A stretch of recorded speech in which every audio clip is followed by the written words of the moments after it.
right, everyone, we are back to discuss emotion, stress, and health. So, this time here, we're going to be taking just the briefest of looks at the interaction between the physiological responses that your body has, as well as what it means to have an emotion, how both of these affect your long term health. So, today, let's start by talking about the nature of emotion.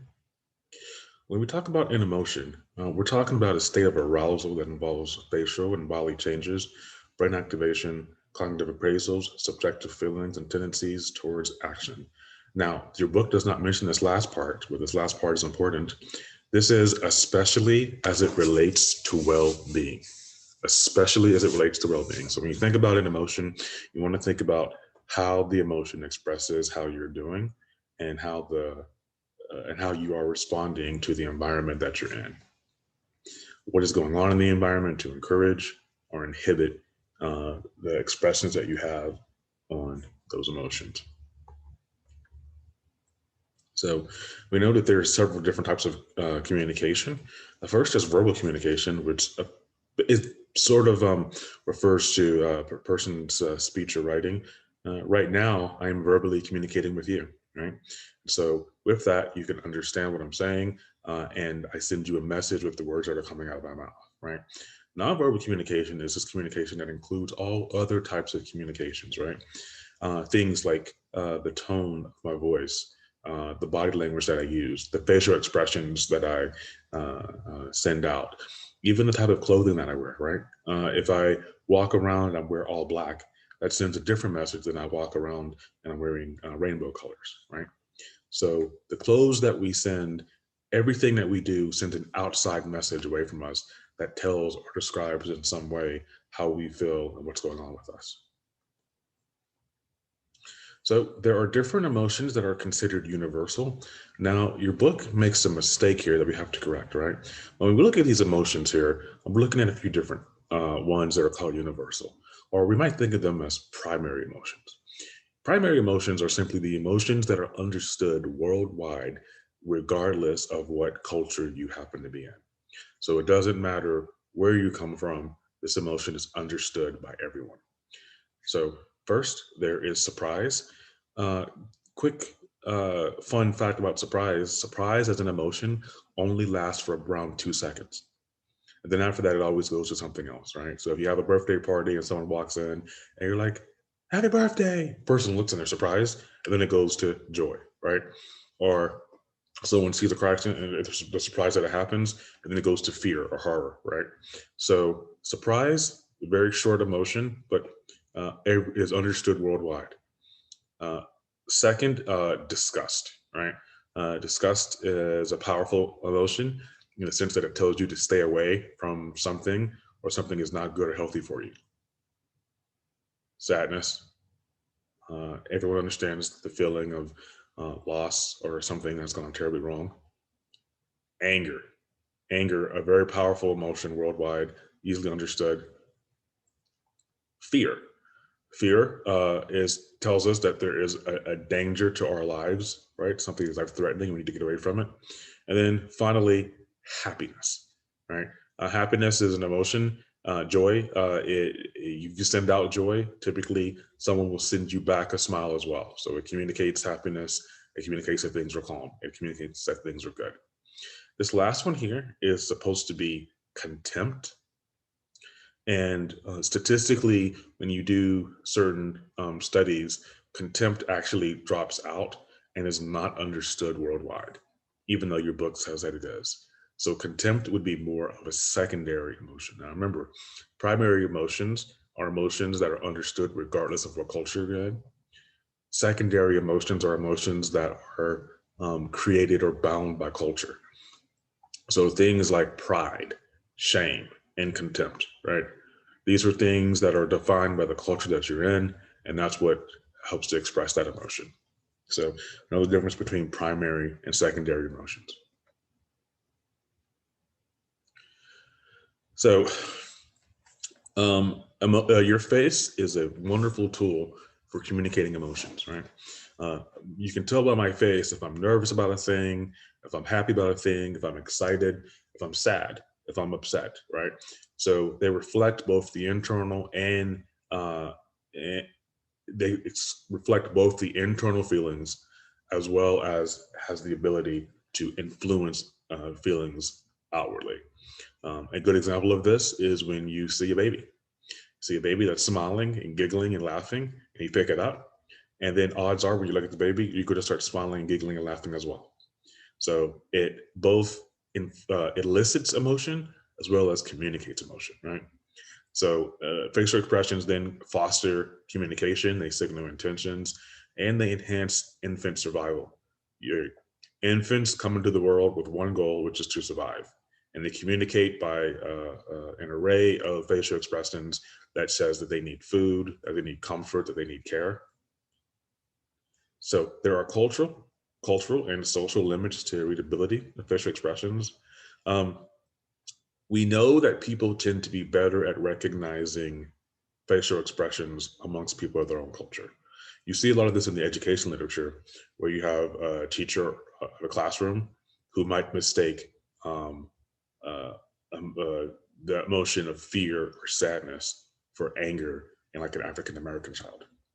So the education literature is rife with these studies that look at how education as a profession, teachers, for example, like 80% or so of teachers are white American females in the country. So if you have them being that high of a demographic, then how are emotions communicated if you have classrooms that are becoming more and more multicultural, right? And so there is some issues with the communication of emotions across that cultural barrier. Within culture, facial expressions can have different meanings and different interpretations. So whenever you think about an emotion, you need to think about the context that the emotion is expressed in, right? If I come to you and I'm very happy and joyful, and one of the things you need to consider is, why am I happy and joyful? What's going on with me? What's happening in the environment that makes me such? If I'm feeling very angry, then there's some injustice that I saw or witnessed, right? And so one of the things you have to ask yourself is, what's going on in the environment that made me feel that way? Facial expression is only part of the emotional picture, right? People can feel emotions without showing them, and people can use facial expression to lie about their feelings, right? So you can exhibit a type of control processing over your emotions to where I can exhibit smiling even though internally I'm in pain. So you can override your natural tendencies to express emotions in order to send out a false image of what your emotions actually are.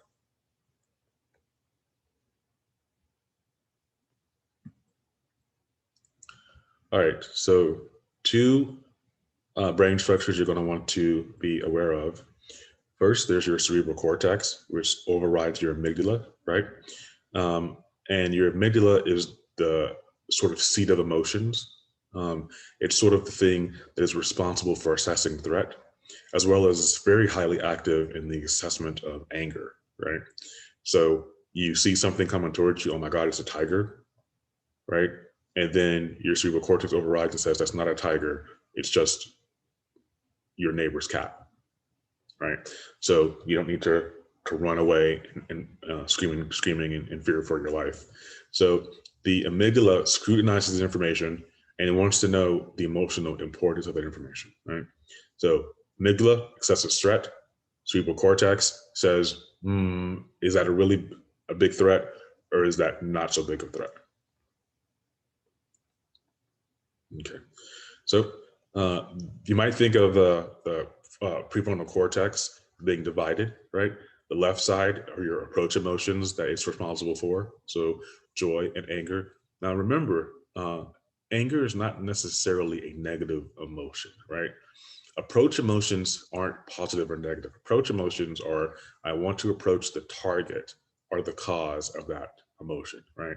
So joy, if someone brings you joy, you want to run up to them and give them a hug. If someone brings you anger, if someone has done something that has caused some great injustice, you want to approach that person and fix the issue. Your right prefrontal cortex is responsible for your escape emotions, so disgust and fear. If you're fearful for something, you want to run away from it. Disgust means that things should not enter your body, right? So these are things that prevent you from approaching whatever the target is of that emotion. So imitation happens due to these mirror neurons, which are these brain cells that fire when a person or animal observes another carrying out an action, right? It's involved in empathy, language comprehension, imitation, reading emotions, mood contagion. Mood contagion is important. Mood contagion is when I come into the room and I feel very angry or unhappy, and then suddenly everybody in the classroom feels angry or unhappy. Mood contagion means whatever mood the primary person in the room has, everybody else within a matter of moments begins to feel that mood. And then rapport, right? Going back and forth and talking back and forth. So those are the kind of things that kind of help us to understand that. So when under stress or experiencing an intense emotion, two hormones are released. That's going to be your epinephrine and your norepinephrine, right? Which results in increased alertness and arousal. Now, this these two are important. Remember, we spoke about the nervous system way back in the beginning of the class, and so intense emotions fire these off because your body has to be prepared to either approach or to go away from whatever the source is of those emotions. Okay, so a polygraph is designed to see if you're lying based on a multi-level process. And the process is simply that if you're lying, that takes a great emotional and personal and mental toll on you. And so if I ask you a question, you suddenly exhibit a high emotional intensity or arousal around that question, then that could be evidence that you were lying. These things are low reliability and have low validity. There is a class that I taught on forensic psychology, and one of the things that we walked away from is if you get offered the chance to take a lie detector test, don't do it. Don't do it because they're unreliable and they have low validity. As you can see from this graph here, it is a much higher chance that an innocent person gets found guilty as opposed to a guilty person being found innocent. With the reason being that there are a multitude of reasons why you might be exhibiting high emotional intensity or arousal. Just think about it. You're in a room surrounded by police officers who may think you're guilty anyway, asking you questions, and you're by yourself. You have no source of comfort. That's going to result in high emotional arousal. If something happens and you're connected to the case, for instance, let's say that your girlfriend goes missing and you're asking, and the police think somehow you did it, and you didn't do it, but you're already upset and nervous that your girlfriend's missing, and you're already upset by the fact that you believe the police officers are wasting time questioning you when you were trying to find out what happened to her. Basing this off of several true crime things that I've watched over the years, right? So they ask you this question, you have high emotional intensity, and then it's like, well, you must have lied on this question, therefore you're guilty. Lie detector tests are not reliable. So no matter where your life takes you, no matter what's going on, remember that Dr. Sim said, if you get the option of taking a lie detector test, do not take it. The risk is too high. The risk is too high that there will be a false positive and that you'll be found lying on a question that you were not lying on. So, so instead, we could look at brain imaging. We could look at increased cognitive load. Now, it takes a lot of mental effort to lie. So we could ask you questions and look at your brain activity, and we can see certain areas of your brain that light up, and that would be much more reliable than a polygraph test. We could also look at what areas of your brain light up under fMRI. Different areas light up when you lie versus when you tell the truth. That's also a better way and more reliable way to assess if you're telling the truth or not. If you hear that someone failed a polygraph test, that should have no meaning for you. If you're using your mind and critically thinking, that should have absolutely no meaning for you. It's meaningless. Do not take a lie detector test. Do not judge someone who did not pass the lie detector test. Use these other critical methods in order to determine if a person's lying or not.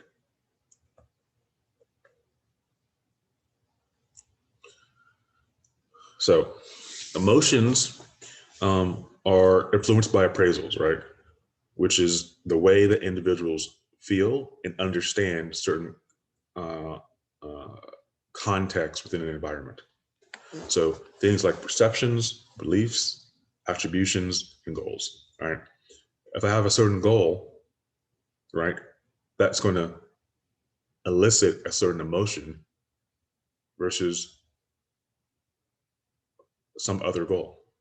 If I attribute the cause of a car accident to someone drunk driving versus I attribute it to black ice on the road, that will elicit certain emotions. But have certain belief systems, right? If I am a conservative, I will have certain emotions around a candidate. If I am a liberal, I will have certain emotions around a candidate. And how I perceive something that's happened to me, right?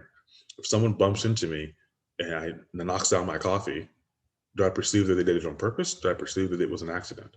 The way that I perceive that is going to determine, it's going to make the difference between me laughing at the situation and thinking it's just funny, or me being very angry and wanting to confront the person. So your emotions are shaped by your environment as well as the appraisals that you give of what's going on within your environment.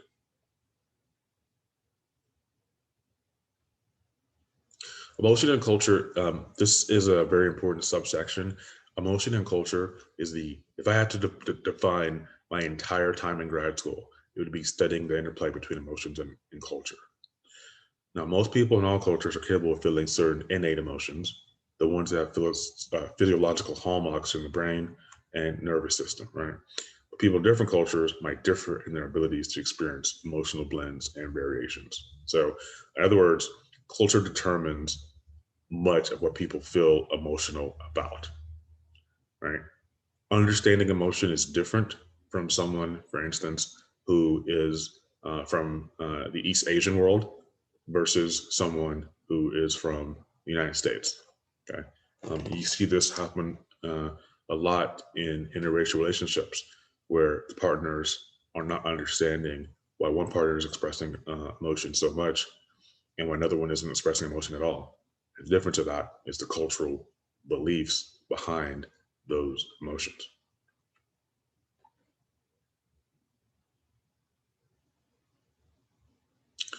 Okay.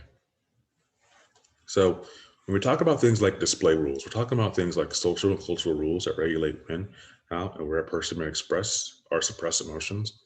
So you know that in the library, you're supposed to be quiet. In the library, you should not be shouting and screaming in an angry voice. So that's a display rule. You also know that at a funeral, you should be crying, you should be sad, you should be somber. You know that in a funeral, you should not be laughing.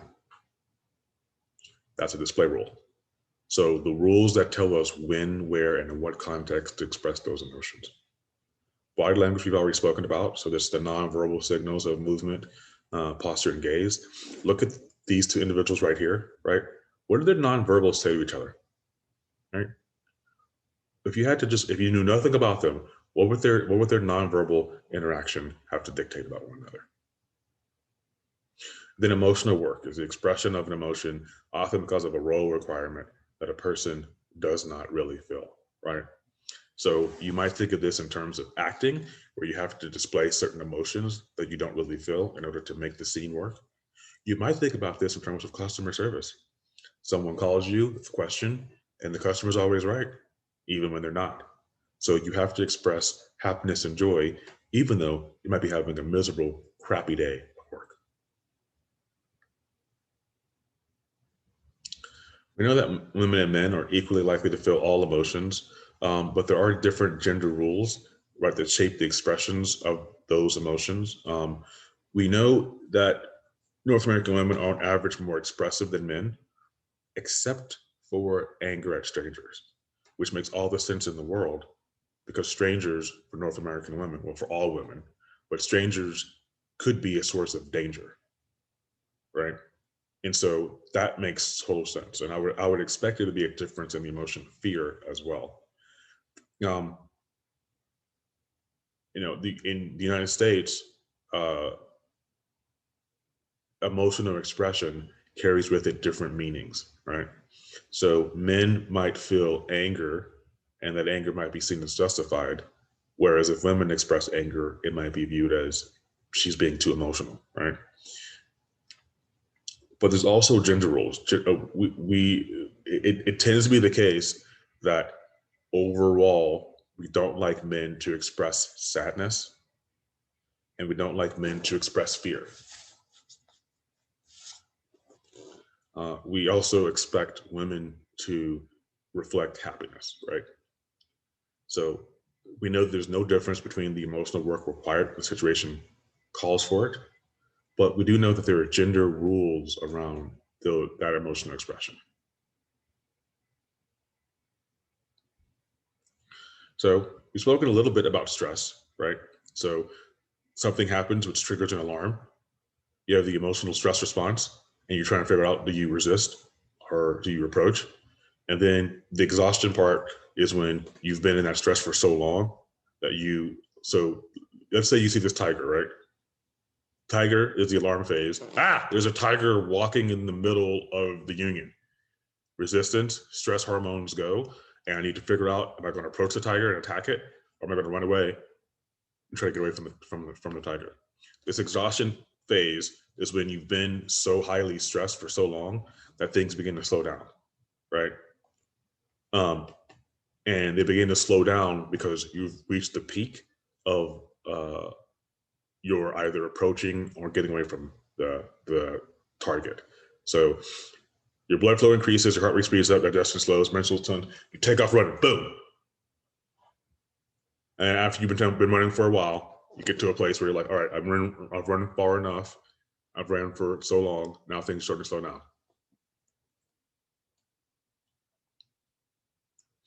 So these are different sort of pathways that can take place in terms of things that happen when we're in that fight or flight response, right? So all of these begin with a hypothalamic response, right? So your autonomic nervous system fires, your adrenal medulla fires, and then things like your colon, small intestine, all respond. Many people feel their fight or flight response in their stomach. That's because hormones are released to slow digestion.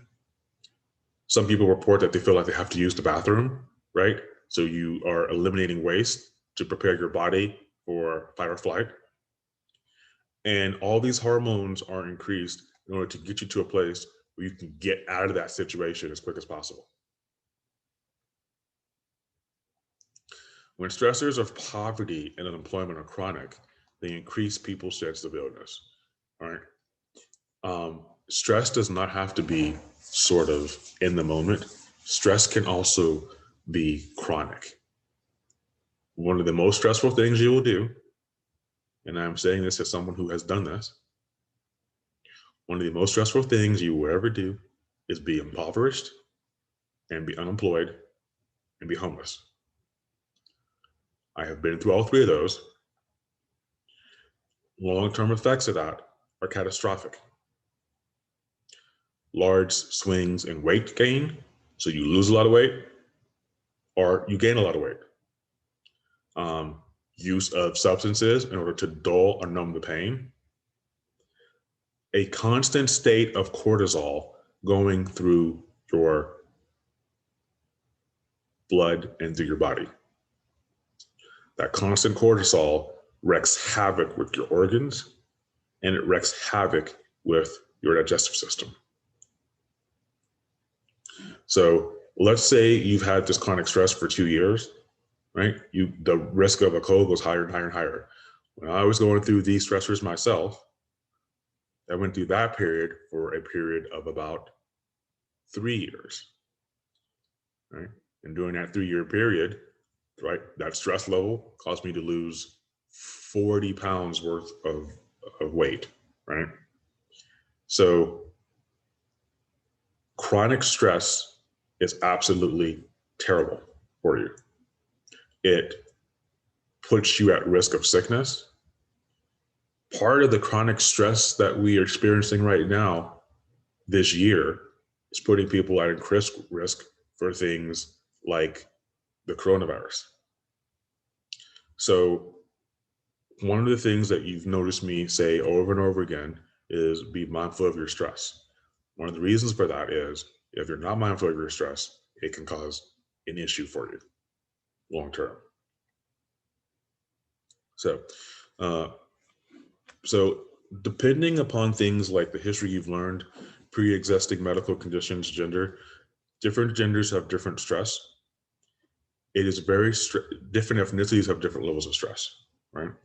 It is very stressful in the United States being an African American. What we're starting to see is that it is extremely stressful right now in this period of the United States for being Asian American. It is very stressful to be poor. It is very stressful to be sick. It is very stressful to be a woman. It is very, very stressful to be LGBTQ plus. It's extremely stressful to be intersectional in that way, to be, for instance, a Black trans woman, right? Or a gay Hispanic man. All these things add together to create a situation where individuals suffer interpersonal loss, sickness in their body, and increased levels of isolation.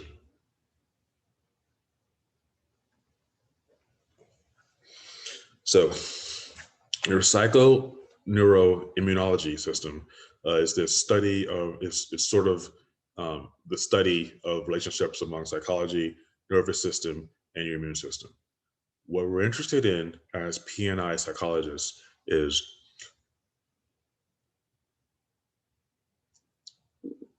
what is your white blood cell count, and what is the effectiveness, of your white blood cells in the destruction of foreign bodies that have injured you.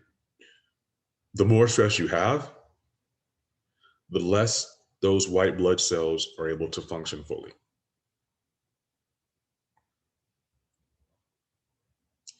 Here we have, here we can see a cell, and this is kind of hard to see, but we see a cell here. So that's this big globular part right here. We see this white blood cell here attacking a foreign body. The foreign body is the part that looks like a cigarette.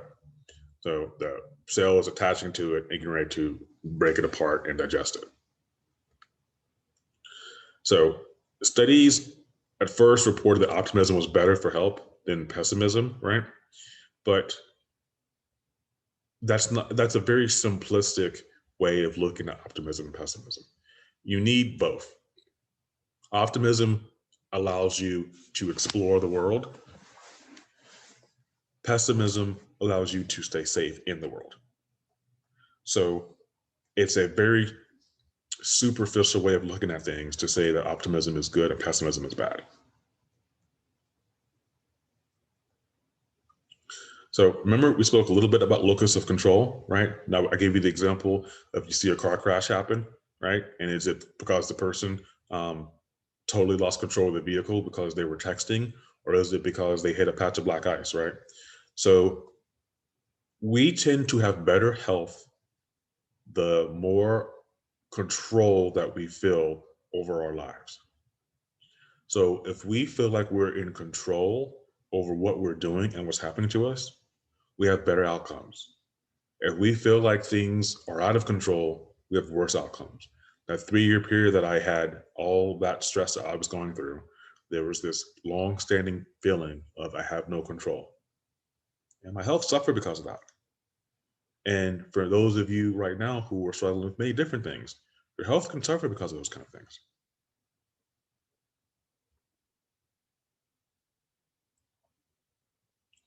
So We know that cultures differ in how they understand emotions, right?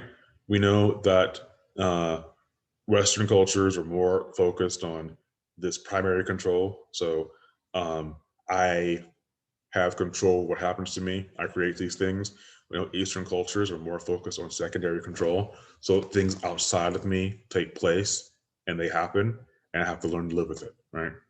So Western, because of the idea of Western control and having control to fight these things back, we want to fight back. And if we don't have control, we want to regain control. Versus Eastern philosophy, which is we didn't have control, we've never had control. We have to learn to live with it, live our lives the way that we're supposed to live our lives.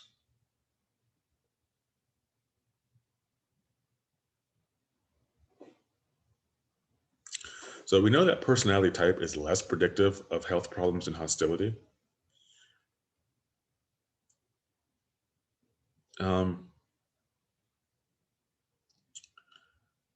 The more hostile you are to other people, the more prolonged the levels of cortisol are in your body, the more likely you are to have a coronary heart disease and die from that. So hostility is a major health factor that you need to think about. We know that clinical depression, there's so many in this room, so many different people are going through depression. So many people in life that we see outside are going through depression, right? So that's double a risk of heart attack and cardiovascular disease, right? Depression leads to overeating. Depression can lead to lethargy.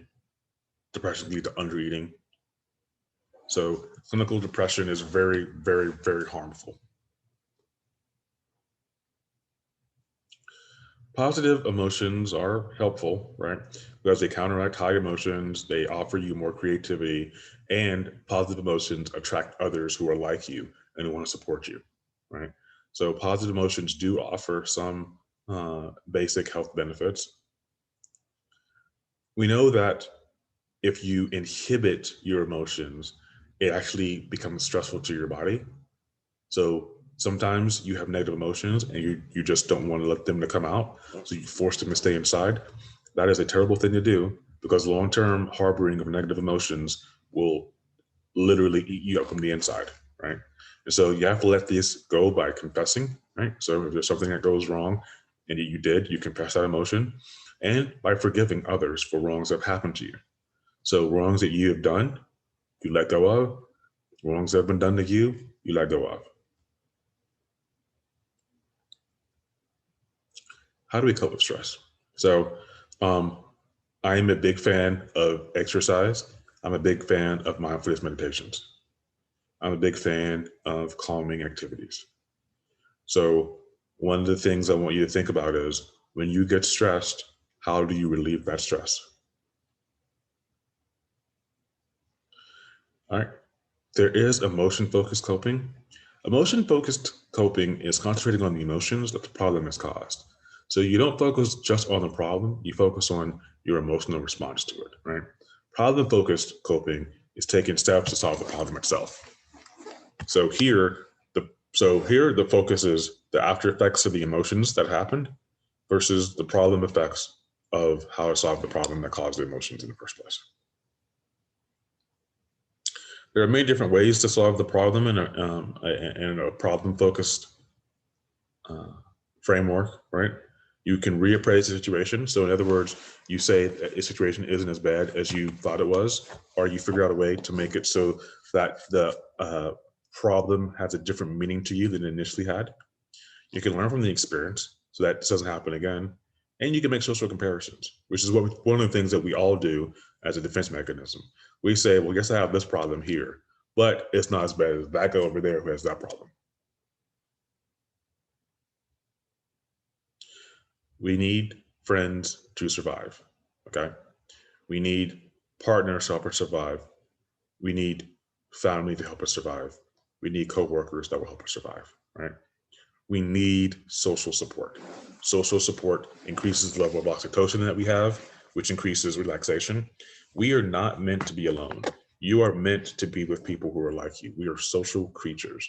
So when you're going through a problem, one of the best things you can do is talk through that problem with other people who are your friends and who care about you.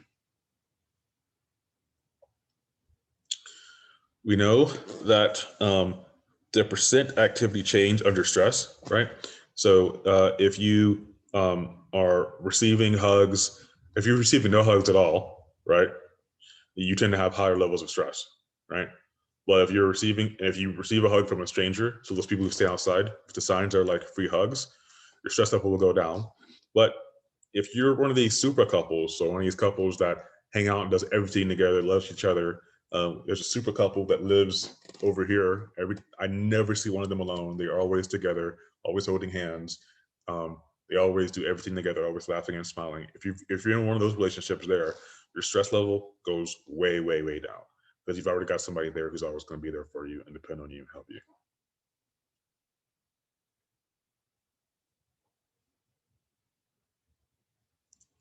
So, in close relationships, the support of a person may also be the source of stress, right? So, one of my best friends, I love her to death, one of my absolute best friends, and we'll argue and fight. And when we argue and fight, it's a very high level of stress for me, right?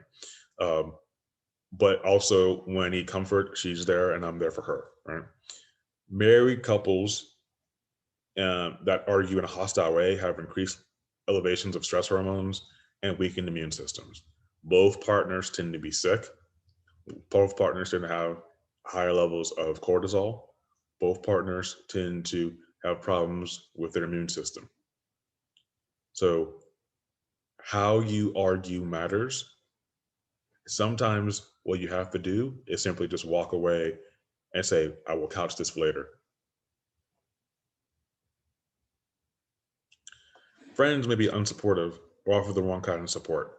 And when that happens, your stress levels increase.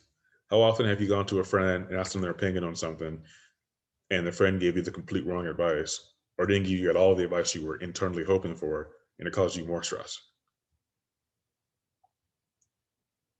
So we got to think about the ways in which we control emotions and not let emotions control us.